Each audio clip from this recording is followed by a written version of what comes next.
February 2024 मध्ये आपल्या धाराशिव शहराला 140 कोटी मिळावे असा शासन निर्णय झाला।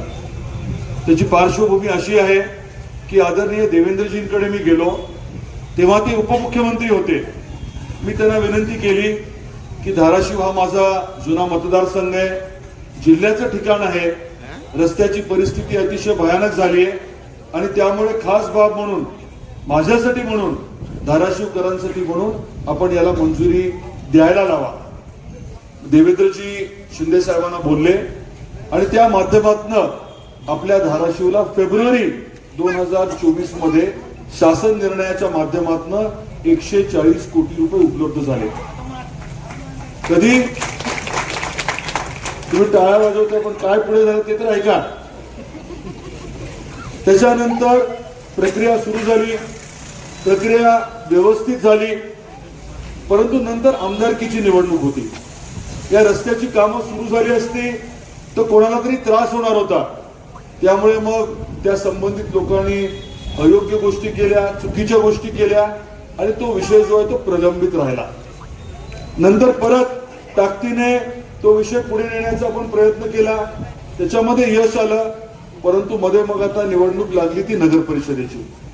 परत तेच लोक कार्यान्वित झाले आणि गैरसमज पसरवले, काही चुकीच्या गोष्टी सांगितल्या, आम्ही अमुक करू तमुक करू सांगितलं आणि त्याच्यामुळे परत तो विषय रखडला।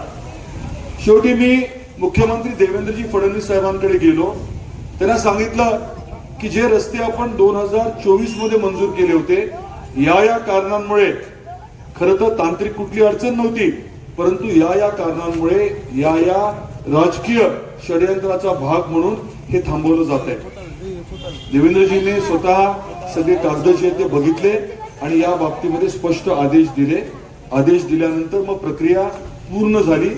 आता आपली आचारसंहिता संपल्यानंतर 3-4 तारखेच्या नंतर हे 117 कोटीचे टॅक्स सकट 140 कोटीची कामं, 59 रस्त्याची कामं, 26 किलोमीटरची कामं सुरू होतील आणि लवकरात लवकर पूर्ण करण्याची जबाबदारी आम्ही स्वीकारलेली आहे। आता त्याच्यात तुम्हालाही जबाबदारी देणार आहे। काय जबाबदारी? ते 59 रस्ते जे आहेत, प्रत्येक रस्त्याला आपण एक कमिटी करणार आहोत, नागरिकांची कमिटी।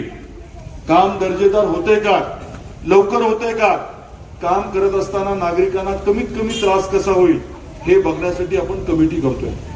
कारण हे रस्ते परत परत होणार नाहीयेत, हे काही डांबरी रस्ते नाहीयेत, हे सिमेंट कॉन्क्रीटचे रस्ते आहेत। तुम्ही तुळजापूर किंवा नळदुर्गला गेला तर तुम्हाला लगेच आजही दिसेल की कशा प्रकारचे रस्ते आपण आता इथे अपेक्षित करतोय। पहिले 26 किलोमीटर झाल्यानंतर मला आपल्याला अजून एक शब्द द्यायचा आहे की येणाऱ्या 5 वर्षामध्ये किमान 300 कोटी रुपये तरी रस्ते आणि नाल्यांसाठी आपल्या शहरामध्ये आणण्याची जबाबदारी आम्ही स्वीकारलेली आहे।